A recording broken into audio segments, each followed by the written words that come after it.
bipolar and affair with Max, was I was going to say. So then Bradley comes to the square, and she hasn't, as we can see, her first experience, I think, was with, sexually, was with, what's his name? Fuck's sake. Oh, Alfie's brother, Spencer, and she blackmails him because she was like, it was her birthday or something, and she's trying to say he's too young, so she's blackmailing him for a while. That was what she was basically just a troublemaker in the beginning, but you see why later, and you can have sympathy with her character, which is always good when they do, like, put effort in, and they do seem to with Slater storylines and characters that are going to have a lot of, what's the word? For the show. They're going to have a big impact. Oh. So Stacey, before the bipolar storyline, obviously the trauma she has with Bradley, and she meets Max, and they sort of have this chemistry when they first meet. And obviously it's a bit disgusting, because when you look back at Stacey getting married, she's pretty much a teenager, which they love to do in soaps as well.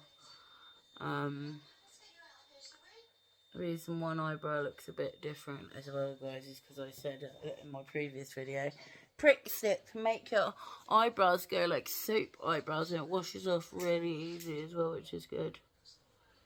So I can show you how it's done on both eyebrows if you want. I'll fuck it, do it. Yeah. So you sort of like get all the colour off. And this is a waist, because you can see how short my eyebrow pencil is. Yeah, so with Bradley, like, she loves him and that, but she's cheating with Max. They have like this chemistry, and he's married. He's got 2 other kids who he left his wife for the babysitter, who is now Bradley's stepmom. And yeah, it's something up there with him. He's a married man, and it goes on for a long time. And anyway, they get caught in it by Lauren, his daughter. The trauma around, what was I going to go to? The trauma around her backstory with Sean and Jean. There you go, just did it. Yeah, so it makes them look a bit more teased. Yeah, so she has trauma because she has abandonment issues with her mum, with her brother, and his issues around the mum and her disappearing, and his embarrassment of Jean compared to Stacey's more kindness. We see it come out, her nicer parts of her character. So here it is, close up. You can see the sparkle, the shine. I said about this mascara, since I've like not used Felsons anymore, it's amazing. It's called Firework, and it depends on mascara, the bristles, doesn't it? Like whether it's going to be a good mascara or not. So anyway, she marries Bradley, but this camera has been filming the whole time during their wedding and leading up to it, and people coming in to wish her good luck. And yeah, so it goes on for a while, the affair. And also Tanya, funnily enough, ends up doing stuff with Stacey's brother Sean, and anyway, comes back, and the tape's been playing. It's the episode, it's the wedding, and you see the camera flashing the whole time, so we know it's going to lead on to something. But trauma for her is everything happened for Stacey far too young. She had to deal with her mum being ill, she had to deal with her dad dying when she was 11, and she had to deal with her brother running away from it all, and her taking it all in on her own. And keeping her mum safe and out of trouble, a lot of it. So she was wise beyond her years, you could say. Unlike this other content EastEnders creator agrees with me, unlike her counterpart daughter, who is just a pain in the arse and only had sex because she was bored. Come on, EastEnders, get with it now. That was just silly, and that kid is so annoying. Hopefully they replace her soon. So yeah, and then it gets to Christmas, is around the time, not long after they've been married, I don't think, because they play the tape and it's addressed to Bradley, and Lauren is the one who's recorded it all, the affair, and has issues with Max, and was always the one who had issues with Max anyway, because of how he is. And, yeah, Lauren then decides, no, I don't give it to you, not here, not here. And they're like, oh, go on. So he ends up opening it, they're watching it, obviously Lauren's watching it really tense, and the others aren't so much until they realise Max and Stacey, and they're like, oh, turn it off, and like, Bradley's like, no, I want to watch it still. Anyway, and it goes on to show them getting it on, embarrassing at a Christmas party, and yeah, everyone's disgusted with both of them. Max more, really, because he was older. Like, that's why I think, like, Tanya almost kind of forgives Stacey for a lot of it and is nicer to her than you think she'd be.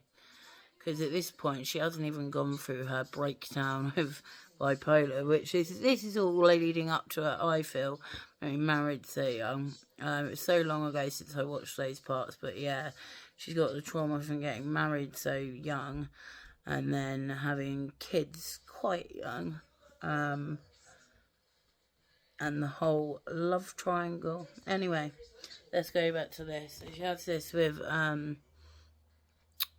Bradley, and their marriage goes back and forth anyway. They've had a few ups and downs, and obviously Max's does, and that becomes front and centre.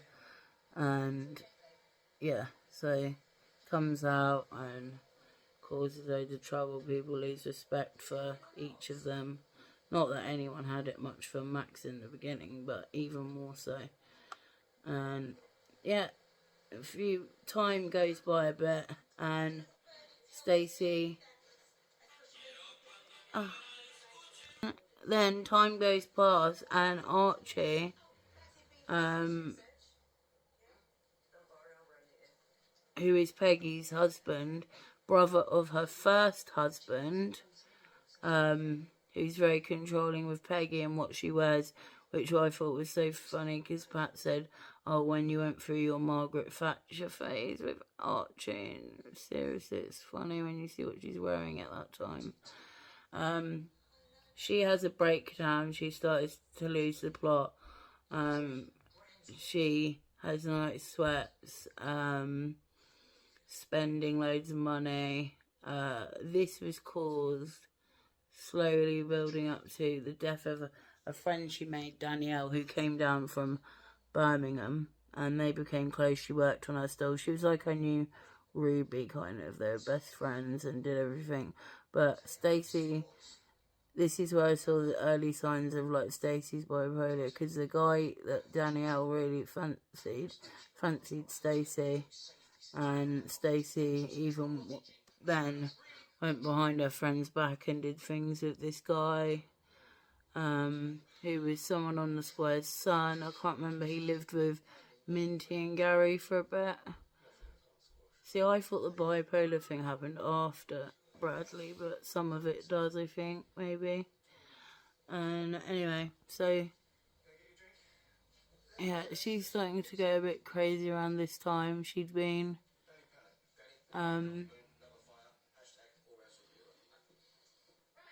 she'd done that, but she was still trying to see Bradley at the time. I think the love had just gone. I didn't know what to do. And then he gets this dog, and he meets this girl who's got a dog also, and they start getting together, and she's got a little boy who's deaf, but Bradley gets involved with too and comes close with. And Stacey at the time is really manic and strained, and at this point she's blonde Stacey. She went for a series. See, I'm trying to put this all together. There is a brown haired bit where she's like trying to admit where she's ill, and then there's the blonde haired bit, and I'm getting mixed between the two and where they start. So yeah, one of them, she is